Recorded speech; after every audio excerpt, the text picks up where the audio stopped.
Assalamualaikum warahmatullahi wabarakatuh. Saya Siti Rahma dengan NIM 200101100526 akan mempresentasikan materi yang berjudul Ketahanan Nasional. Sebelumnya saya berterima kasih kepada Bapak Muhammad Abdillah Ihsan selaku dosen pengampu mata kuliah kewarganegaraan yang telah mempersilahkan saya untuk mempresentasikan materi pada hari ini. Adapun submateri yang saya bahas pada hari ini, yang pertama, pengertian ketahanan nasional, kedua, latar belakang muncul ketahanan nasional, ketiga, ketahanan nasional di berbagai bidang, keempat, sifat-sifat dan asas ketahanan nasional, dan kelima, wujud ketahanan nasional.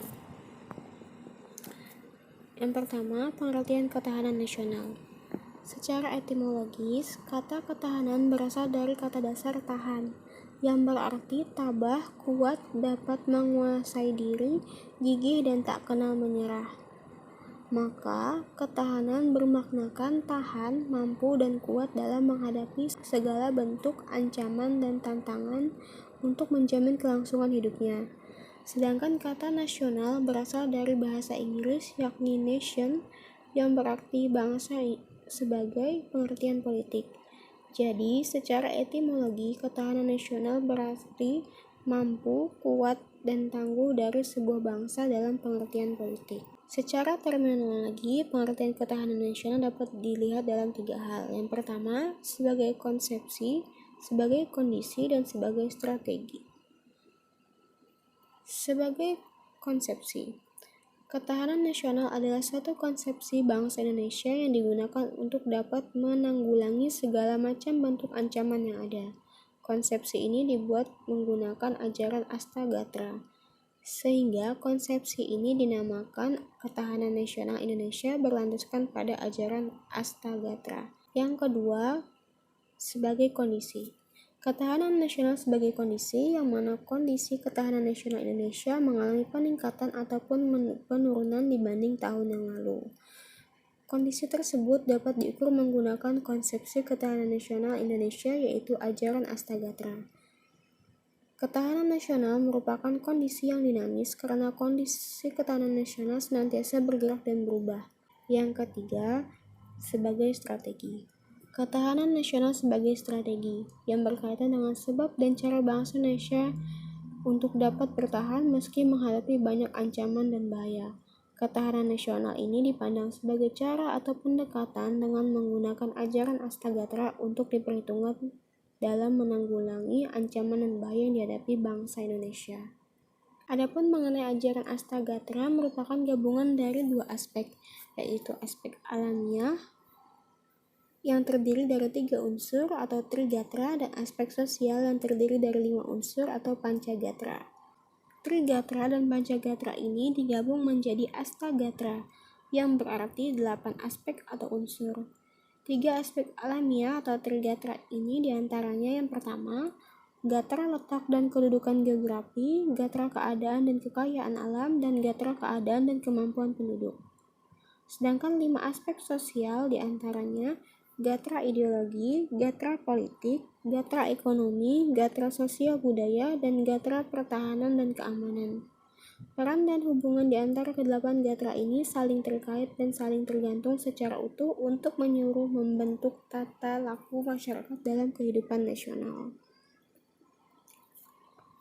Selanjutnya, latar belakang muncul ketahanan nasional. Berdasarkan historisnya, gagasan ketahanan nasional berawal pada tahun 1960 di SSKD. Ketika itu pengaruh komunisme dari Uni Soviet dan Cina sedang meluas, sehingga negara Laos, Vietnam, dan Kamboja menjadi negara komunis. Di tahun 1960 pula terjadi gerakan komunis di Filipina, Malaysia, Singapura, dan Thailand. Bahkan, gerakan komunis juga terjadi di Indonesia pada 30 September 1965. Namun akhirnya bangsa Indonesia dapat mengatasinya. Keberhasilan bangsa Indonesia dalam mengatasi gerakan komunis tersebut menjadi inspirasi bagi para petinggi militer untuk merumuskan suatu konsep ketahanan nasional, khususnya aspek di bidang ideologi. Dimulailah pemikiran akan perlunya ketahanan nasional sebuah bangsa. Sehingga pada tahun 1968 pemikiran tersebut diteruskan oleh Lemhanas dengan memunculkan istilah kekuatan bangsa dan mendapatkan kemajuan konseptual berupa unsur-unsur kehidupan nasional, di antaranya ideologi, politik, ekonomi, sosial, dan militer. Kemudian di tahun 1969 lahirlah istilah ketahanan nasional yang merupakan keuletan dan daya tahan satu bangsa untuk menghadapi segala ancaman. Spektrum ancaman ini kemudian diperluas menjadi ancaman, tantangan, hambatan, dan gangguan, atau yang biasa disingkat dengan ATHG. Dan konsepsi ketahanan nasional ini pun diperbaharui di tahun 1972. Pada tahun 1973, konsep ketahanan nasional resmi dimasukkan ke dalam GBHN, yakni TAP MPR nomor 4 MPR tahun 1978. Selanjutnya, rumusan ketahanan nasional masuk dalam GBHN sebagai hasil ketetapan MPR, yakni dimulai pada GBHN 1973, GBHN 1978, GBHN 1983, dan GBHN 1988, GBHN 1993, sampai yang terakhir GBHN 1998. Rumusan GBHN tidak lagi digunakan dan diganti dengan RPJMN. RPJMN adalah Rencana Pembangunan Jangka Menengah Nasional, yang hakikatnya merupakan penjabaran dari visi, misi, dan program presiden yang terpilih. Pada dokumen tersebut, tidak ada lagi ditemukan rumusan tentang ketahanan nasional. Namun, jika kita telusuri pada naskah RPJMN pada tahun 2010-2014, masih terdapat kata-kata yang terkait dengan ketahanan nasional seperti ketahanan pangan. Itu berarti konsep ketahanan nasional masih diakui dan diterima. Hanya saja ketahanan dewasa ini lebih difokuskan atau ditekankan pada aspek-aspek ketahanan yang lebih rinci. Walau begitu, konsepsi ketahanan nasional tetap relevan sebagai kekuatan penangkalan dalam suasana sekarang maupun nanti. Sebab ancaman setelah berakhirnya Perang Dingin lebih banyak bergeser ke arah non-fisik, antara lain budaya dan kebangsaan. Ketahanan nasional di berbagai bidang. Dalam ketahanan nasional di Indonesia, sejatinya selalu menggunakan ajaran Astagatra atau 8 aspek. Ajaran Astagatra ini sangat mempengaruhi ketahanan nasional, sehingga dari 8 aspek ini juga membuat ketahanan nasional ikut berkembang dalam berbagai bidang. Di antaranya, ketahanan nasional di bidang ideologi, ketahanan nasional di bidang politik, ketahanan nasional di bidang ekonomi, ketahanan nasional di bidang sosial budaya, dan ketahanan nasional di bidang Hankam. Yang pertama, ketahanan nasional di bidang ideologi. Ketahanan nasional di bidang ideologi ini berguna untuk mengatasi segala macam bentuk ATHG yang datang dan tentu membahayakan kelangsungan hidup, serta eksistensi Pancasila sebagai dasar falsafah negara Indonesia, terutama pengaruh komunisme, liberalisme, dan fanatisme agama. Maka perlunya ditanamkan sikap nasionalisme dan menghilangkan sikap dan pandangan yang terlalu nepotis dan fanatis keagamaan. Yang kedua, ketahanan nasional di bidang politik. Ketahanan nasional di bidang politik ini berkaitan dengan sistem politik yang pernah bangsa Indonesia terapkan, di mana dulu bangsa Indonesia pernah menerapkan 2 sistem. Yang pertama itu ada sistem liberal, dan yang kedua ada sistem demokrasi terpemimpin. Sistem demokrasi liberal yang mengakibatkan partai politik menjadi mendominasi, sedangkan sistem demokrasi terpemimpin yang mengakibatkan pemerintahannya menjadi otoriter. Penerapan kedua sistem ini tentu berdampak pada destabilisasi kehidupan politik, sosial politik. Maka seharusnya di era reformasi politik, bangsa Indonesia mengembangkan demokrasi Pancasila sehingga mendukung ketahanan nasional di bidang politik. Lalu yang ketiga, ketahanan nasional di bidang ekonomi. Ketahanan di bidang ekonomi merupakan mata rantai terlemah daripada di antara mata rantai yang lain. Maka pembangunan nasional diarahkan untuk mewujudkan suatu masyarakat adil dan makmur yang merata material dan spiritualnya berdasarkan Pancasila, agar masyarakatnya bisa hidup dengan sejahtera. Yang keempat, ketahanan nasional di bidang sosial budaya. Bidang sosial budaya ini memiliki cakupan yang banyak. Yang pertama ada pendidikan, kesehatan, agama, kebudayaan, teknologi, dan lain-lain. Namun yang paling menonjol adalah faktor teknologi dan kebudayaan. Oleh karena itu, bangsa Indonesia perlu mawas diri dan waspada terhadap segala macam bentuk perubahan, terutama pada teknologi dan kebudayaan. Yang terakhir, ketahanan nasional di bidang Hankam. Ruang lingkup pertahanan meliputi seluruh bidang kehidupan nasional.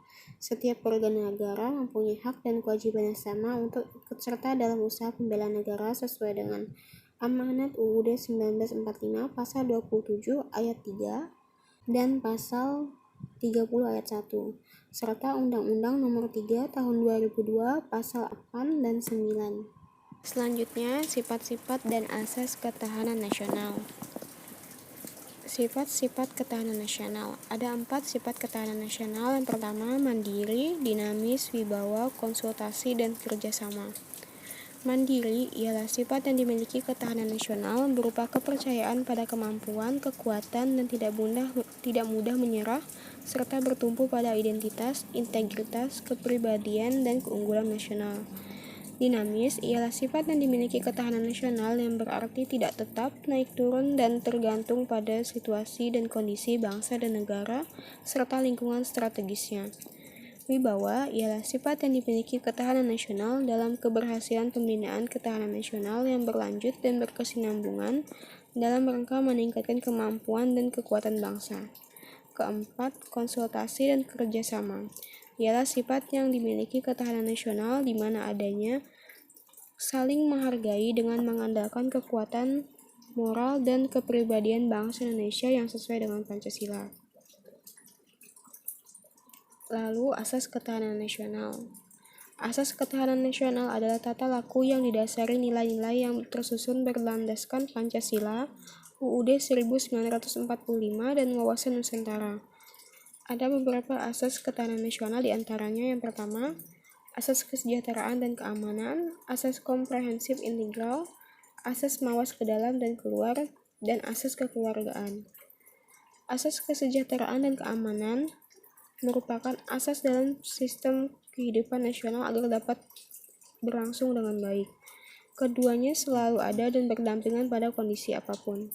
Dalam kehidupan nasional, kesejahteraan dan keamanan sosial yang dapat dicapai merupakan tolak ukur dari ketahanan nasional itu sendiri. Yang kedua, asas komprehensif integral atau menyeluruh terpadu. Pada asas komprehensif integral atau menyeluruh terpadu ini mencakup ketahanan nasional dalam berbagai aspek kehidupan yang secara utuh, menyeluruh, dan terpadu yang secara seimbang. Yang ketiga, asas mawas ke dalam dan mawas keluar. Asas mawas ke dalam bertujuan untuk menumbuhkan hakikat, sifat, dan kondisi kehidupan nasional berdasarkan nilai kemandirian yang proporsional guna meningkatkan kualitas kemandirian bangsa yang ulet dan tangguh. Asas mawas keluar bertujuan mengantisipasi, berperan, dan mengatasi dampak lingkungan strategis luar negeri dan menerima adanya interaksi dan ketergantungan dengan dunia internasional. Kehidupan nasional harus mampu mengembangkan kekuatan nasional untuk memberikan dampak keluar dalam bentuk daya tangkal dan daya tawar. Interaksi dengan pihak lain yang lebih utama dalam bentuk kerjasama yang saling menguntungkan satu sama lain. Yang keempat, asas kekeluargaan. Asas kekeluargaan dalam kehidupan nasional mengandung keadilan, kearifan, kebersamaan, gotong royong, tenggang rasa, dan tanggung jawab. Asas kekeluargaan mengakui akan adanya perbedaan yang mana harus dikembangkan secara serasi dalam suatu hubungan. Materi selanjutnya, wujud ketahanan nasional. Ketahanan nasional akan terwujud melalui bela negara. Bela negara merupakan upaya untuk mempertahankan dan meningkatkan ketahanan nasional bangsa Indonesia. Keikutsertaan warga negara dalam upaya menghadapi atau menanggulangi ancaman dilakukan dalam wujud upaya bela negara. sesuai dalam pasal 27 ayat 3 UUD 1945 yang berbunyi, setiap warga negara berhak dan wajib ikut serta dalam upaya pembelaan negara. Maka dijelaskan dalam buku pemasyarakatan UUD NRI 1945 oleh MPR bahwa pada pasal 27 ayat 3 adalah untuk memperteguh konsep yang dianut bangsa dan negara Indonesia di bidang pembelaan negara, yakni upaya bela negara bukan hanya memonopoli TNI, tetapi merupakan hak sekaligus kewajiban setiap warga negara. Maka upaya bela negara merupakan hak dan kewajiban setiap warga negara. Menurut Undang-Undang Nomor 3 Tahun 2002 tentang Pertahanan Negara, keikutsertaan warga negara dalam bela negara secara fisik dapat dilakukan dengan menjadi anggota Tentara Nasional Indonesia dan pelatihan dasar kemiliteran. Sedangkan bela negara secara non-fisik dapat didefinisikan sebagai segala upaya yang mempertahankan NKRI dengan cara meningkatkan kesadaran berbangsa dan bernegara, menanamkan kecintaan terhadap tanah air, serta berperan aktif dalam memajukan bangsa dan negara, termasuk penanggulangan ancaman.